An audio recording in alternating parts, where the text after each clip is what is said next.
Hi friends, welcome back to our channel all in one Dolly. Like చేయండి, share చేయండి, subscribe చేయండి. పక్కనున్న bell icon click చేసి all click చేస్తే నా ఫర్దర్ నోటిఫికేషన్స్ అన్నీ మీకు వచ్చేస్తాయి. ఆల్రెడీ సబ్స్క్రైబ్ చేసుకున్న వాళ్ళందరికీ థ్యాంక్ యూ సో మచ్ అండి. చేసుకుని వాళ్ళందరూ సబ్స్క్రైబ్ చేసుకోండి ఫ్రెండ్స్. ఇది వచ్చేసి మన థంబ్నెయిల్ వచ్చేసి ఏంటి, రాగి పిట్టు. అది కూడా బెల్లంతో ఎలా తయారు చేసుకోవాలో చూద్దాము. మీలో ఎంతమందికి రాగి పిట్టు అంటే ఇష్టమో నాకు లైక్ చేయండి. ఈరోజు ఇది వచ్చేసి మన ఫేస్బుక్ పేజ్ ఫ్రెండ్స్. దీనికి సంబంధించిన లింక్ కింద డిస్క్రిప్షన్లో ఇస్తాను, చెక్ చేయండి. ఇది మన రాగి పిట్టు ఫైనల్గా తయారైతే ఇలా ఉంటుంది. ఇప్పుడు వచ్చేసి ఇది మన ఇన్స్టాగ్రామ్ పేజ్ ఫ్రెండ్స్, కింద లింక్ ఇస్తాను, చెక్ చేయండి డిస్క్రిప్షన్లో, మీరు ఫాలో అయిపోండి. ఇప్పుడు మనం రెసిపీలోకి వెళ్ళిపోదాము. ఇది వచ్చేసి రాగులు ఎంతో మంచిది, ఎంతో హెల్త్కి చాలా మంచిది, చాలా బెనిఫిట్స్ ఉన్నాయి. ఇంకా దీని గురించి మనం మధ్యలో మాట్లాడుకుందాం, వీటి వల్ల బెనిఫిట్స్ ఏంటని. ఇది వచ్చేసి మనం ఇక్కడ ఈ రెసిపీలో ఓన్లీ 3 ఇంగ్రీడియంట్స్ యూజ్ చేస్తాం. అవి కూడా అద్భుతమైన ఇంగ్రీడియంట్స్, చాలా హెల్త్కి మంచిది. చాలామందికి హెల్తీగా ఉండాలి, టేస్టీగా తినాలనుకున్నప్పుడు ఇది ఖచ్చితంగా ట్రై చేసేయచ్చు. ఇప్పుడు మనం ఈ రాగులు తీసుకున్నాము. ఏంటి వీళ్ళు మిక్సీలో వేస్తున్నారు అనుకుంటున్నారా? అంటే మీరు పిండి పట్టించుకుంటే దాని టేస్ట్ అంతగా బాగోదు. ఇప్పుడు పిట్టు చేసుకోవాలనుకున్నప్పుడు మనం ఎప్పుడైనా మిక్సీలో అలా పట్టేసుకుని బరకగా గ్రైండ్ చేసుకుంటే మనకి చాలా బాగా వస్తుంది. టేస్ట్ అయితే అదిరిపోయింది. అసలు ఇంత బాగుంటుందా రాగి పిట్టు అనిపించే విధంగా ఉంటుంది. మీరు ఖచ్చితంగా ట్రై చేయండి. మనం ఇలా మిక్సీలోకి ఆ రాగులు వేసేసుకొని బరకగా గ్రైండ్ చేసేసుకోవాలి. అస్సలు మెత్తగా మాత్రం చేసుకోకండి. చూపిస్తున్న విధంగా అలా గ్రైండ్ చేసేసుకోవాలి. చేసేసుకున్న తర్వాత ఇప్పుడు ఏం చేద్దామంటే, ఎక్కడ వీడియో స్కిప్ చేయకండి ఫ్రెండ్స్. స్కిప్ చేస్తే మీకు అసలు అర్థం కాదు. ఇప్పుడు వచ్చేసి కొంచెం వాటర్ పోసుకుంటా ఆ రాగి పిండిని మనం కలుపుకుంటూ ఉండాలి. మన ఛానల్లో ఇంకా మంచి హెల్తీ రెసిపీస్ ఉంటాయి ఫ్రెండ్స్. అంటే అన్నీ మన ఛానల్లో మ్యాక్సిమం బెల్లంతోనే మనం తయారు చేస్తాము. బెల్లం చాలా మంచిది కదా, మంచి ఐరన్ ఇస్తుంది. అదేవిధంగా బ్లడ్ ప్యూరిఫికేషన్కి కూడా మనకి బెల్లం అనేది యూజ్ అవుతుంది. ఇది వచ్చేసి మనకి రాగి పిండిలో కూడా చాలా బెనిఫిట్స్ ఉంటాయి ఫ్రెండ్స్. రాగి పిండి కూడా బాగా ఎముకలు గట్టి పట్టడానికి యూజ్ అవుతుంది. అంటే దానిలో చాలా కాల్షియం కంటెంట్ ఉంటుంది కాబట్టి రాగులు అనేవి చాలా హెల్తీ. ఒకప్పటి కాలంలో ఇవే కదా తినింది, వెనకటి కాలంలో. ఇది వచ్చేసి మనం చక్కగా వాటర్ పోసుకొని చూపిస్తున్న విధంగా కలుపుకుంటూ ఉండాలి.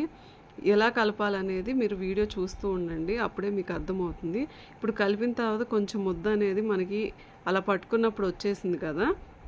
ఇక్కడ మనం ఏం చేస్తామంటే, అంటే వెనకటి కాలంలో మరీ ఇట్లా క్లాత్ పెట్టేసి దాన్ని పిట్టులాగా చేసేవాళ్ళు కదా, అలా కాకుండా ఇంకా సింపుల్గా మనం చేస్తాము ఈ రాగి పిట్టుని. ఎలా అంటే చూస్తూ ఉండండి. ఇప్పుడు వచ్చేసి ఇంకొంచెం వాటర్ పోసుకుని దాన్ని నీట్గా కలిపేసుకోవాలి. మీకు తెలుసు కదా, ఆవిరిపుడం చేసుకుంటారు కదా, దాంట్లో అలాంటిదైతే మనకి ఈజీగా పిట్టు అనేది తయారైపోతుంది. ఈ క్లాత్ కట్టేసి దానికి మళ్ళీ హోల్స్ పెట్టి ఇదంతా చేయకుండా ఈజీగా తయారవుతుంది. ఇప్పుడు ఇది ఆవిరిపుడం చేసుకునేది బౌల్ ఇది. ఇందులో ఏం చేయాలంటే కొంచెం వాటర్ పోసుకోవాలి. వాటర్ పోసుకొని ఆల్రెడీ ఆ ప్లేట్స్కి హోల్స్ ఉంటాయి. ఇక్కడ మనం తీసుకున్న మిశ్రమం వచ్చేసి మనకి 2 ప్లేట్స్ అవుతుంది. చూపిస్తున్న విధంగా కింద వాటర్ పోసేసుకొని పైన ప్లేట్స్లో మనం ఆల్రెడీ కలిపి పెట్టుకున్న రాగి పిండి ఉంది కదా, ఆ రాగి పిండి మనం దాంట్లో వేసేసుకోవాలి. అంటే ఇక్కడ మనం ఆల్రెడీ బెల్లం అనేది కలపలేదు. బెల్లం కలిపితే సరిగా ఉడకదు. చాలామంది ఏం చేస్తారంటే బెల్లం కలుపుతారు. బెల్లం మాత్రం ముందుగా కలుపుకోకండి, మనం లాస్ట్లో కలుపుతాం. ఎప్పుడు కలుపుతాం అనేది చూడండి, ఎక్కడ వీడియో స్కిప్ చేయకండి ఫ్రెండ్స్. మన ఛానల్ని సబ్స్క్రైబ్ చేసుకోండి, లైక్ చేయండి, షేర్ చేయండి. మన ఛానల్లో మంచిగా బ్యూటీకి సంబంధించినవి ఉంటాయి, ఇలా కుకింగ్కి సంబంధించినవి ఉంటాయి, అన్నీ ఆల్ ఇన్ వన్ అన్నీ ఉంటాయి ఫ్రెండ్స్. చక్కగా చూడండి. ఇంకా ఏఐ వీడియోస్ అంటే ఇష్టపడే వాళ్ళకి అవి కూడా ఉన్నాయి మన ఛానల్లో. ఇంకా వచ్చేసి మన ఛానల్లో కొటేషన్స్ ఉంటాయి, మోటివేషనల్ కోట్స్, ఇవి కూడా ఉన్నాయి, చూడండి. ఇప్పుడు వచ్చేసి మనం ఆల్రెడీ కలిపి పెట్టుకున్న రాగి పిండిని ఇలా ఆవిరిపుడం చేసుకునేటువంటి దాంట్లో వేసేసుకొని ఇప్పుడు బాగా లిడ్ని క్లోజ్ చేసేసుకోవాలి. క్లోజ్ చేసుకొని ఇప్పుడు దీన్ని మనం చక్కగా స్టవ్ మీద స్టవ్ ఆన్ చేసేసుకుని మనం ఈ ఉడికిచ్చేసుకోవాలి. ఆవిరి మీదే ఉడికిపోతుంది మనకి ఇది. అప్పటికే చేసేసుకోవచ్చు ఫ్రెండ్స్. పిల్లలు కూడా చాలా ఇష్టంగా తింటారు.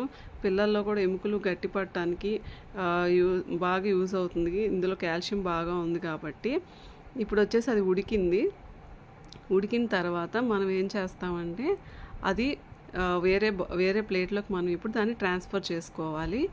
ఇంకా మనకి ఏంటంటే మన ఛానల్లో బీట్రూట్తో లిప్ బామ్ ఎలా తయారు చేసుకోవాలి, ఇంకా నారింజ తొక్కలతో సోప్ ఎలా చేసుకోవాలి, అలాంటి న్యాచురల్ కంటెంట్ అంతా మన ఛానల్లో ఉంది చూడండి. మ్యాక్సిమం మన ఛానల్లో మాత్రం బెల్లంతో చేసినవే ఉంటాయి. పంచదార మనం మ్యాక్సిమం యూస్ చేసుకోము అసలు. ఎవరైనా తినొచ్చు, ఇది చాలా మంచిది. కొంతమంది హెల్తీగా తినాలి, టేస్టీగా తినాలనుకునే వాళ్ళకి ఇది ఎక్సలెంట్ రెసిపీ. మీరు ట్రై చేయండి, చూస్తే మీకే ట్రై చేయాలనిపిస్తుంది. చాలా టేస్టీగా ఉంటుంది. ఇప్పుడు వచ్చేసి మనం ఏం చేస్తామంటే ఆ మొత్తం ప్లేట్లోకి ట్రాన్స్ఫర్ చేసేసుకుంటున్నాము. అంటే ఇది పూర్తిగా చల్లారకూడదు, కొంచెం చల్లారిన తర్వాత మనం ఆ బెల్లం అనేది కలుపుకుందాము. ఇక్కడ ఏంటంటే మనం బెల్లం గడ్డలుగా లేకుండా చక్కగా మిక్సీకి వేసేసి మిక్సీ పౌడర్ పట్టేసుకున్న బెల్లం ఇది.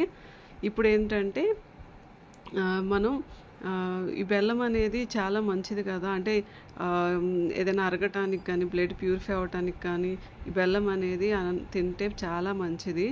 అందుతోటి ఇది వెనకటి కాలంలో ఇలాగే చేసుకుని తినేవాళ్ళు. వాళ్ళు చాలా హెల్తీగా బలంగా ఉంటారు. పిల్లలకు కూడా ఇలా స్కూల్ నుంచి వచ్చినప్పుడైనా అలా చేసి పెట్టుకోవచ్చు. చాలా మంచి రెసిపీ ఇది. ఇప్పుడు వచ్చేసి ఆ బెల్లం మనం ఈ కొంచెం మీడియంగా కాలుతున్న దాంట్లోకి ఈ బెల్లం అనేది మనం మిక్స్ చేసేసుకోవాలి. మిక్స్ చేసేసుకుంటే చక్కగా మనకి ఆ బెల్లం అనేది ఆ వేడికి చక్కగా మెల్ట్ అయిపోతుంది. మనకి చాలా బాగుంటుంది ఫ్రెండ్స్ ఇది. ఇంకా వచ్చేసి మన ఛానల్లో ఏంటంటే ధూప్ స్టిక్స్ తయారు చేసాం. అది కూడా ఆల్రెడీ యూజ్ చేసిన ఫ్లవర్స్తో, అంటే రీసైకిల్ చేసినవి వాటితోటి యూజ్ చేసాము ధూప్ స్టిక్స్ అనేది. అది కూడా చేయండి. ఇంకా మన ఛానల్లో మంచి స్వీట్ రెసిపీస్ ఉన్నాయి. పాలకోవా ఎలా చేసుకోవాలి, బెల్లపు కొమ్ములు ఎలా చేసుకోవాలి, అలాంటి మంచి రెసిపీస్ కూడా ఉన్నాయి. మీరు ఒకసారి చేయండి. అది కూడా గోధుమ పిండితో తయారు చేసుకున్నాము. ఇక్కడ మనం ఏం చేస్తున్నాం అంటే ఇక్కడ వచ్చేసి లాస్ట్ బట్ నాట్ లీస్ట్ అని ఇక నెయ్యి వేసుకున్నాము. ఈ నెయ్యి కూడా మనం ఇంట్లోనే తయారు చేసుకున్నాము. అద్భుతమైన రెసిపీ. అది కూడా మీరు ఈజీగా తయారు చేసుకోవచ్చు. వెన్నపూస నుంచి నెయ్యి అనేది, అసలు మేగడ నుంచి వెన్నపూస ఎలా ఈజీగా తీయాలనే రెసిపీ ఉంది మన ఛానల్లో. దాని కింద నేను డిస్క్రిప్షన్లో లింక్ ఇస్తాను, మీకు యూజ్ అవుతుంది. చూడండి, నెయ్యి చక్కగా ఇంట్లోదైతే ఎంత బాగుంటుందో, అసలు ఇది కలుపుతుంటేనే అంత టేస్టీగా ఇది తినాలనిపించే విధంగా ఉంది. చక్కగా నెయ్యి కూడా వేసుకుని మిక్స్ చేసుకున్న తర్వాత ఒక బౌల్లోకి ట్రాన్స్ఫర్ చేసుకుని పైన జీడిపప్పుతోటి మనం గార్నిష్ చేసుకుంటే ఎంతో టేస్టీగా ఉండే రాగి పిట్ అనేది మనకి తయారైపోతుంది. చాలా హెల్తీ అండ్ టేస్టీ రెసిపీ ఇది. ఖచ్చితంగా మీరు కూడా ట్రై చేయండి. రాగి పిట్ ఎంతమందికి ఇష్టమో నాకు లైక్ చేయండి. మన ఫ్రెండ్స్ మన ఛానల్లో ఇంకా ఎవరైనా సబ్స్క్రైబ్ చేసుకోకపోతే చేసుకోండి friends. Please subscribe all in one Dolly. Like చేయండి, షేర్ చేయండి, సబ్స్క్రైబ్ చేయండి. పక్కన ఉన్న బెల్ ఐకాన్ క్లిక్ చేయండి.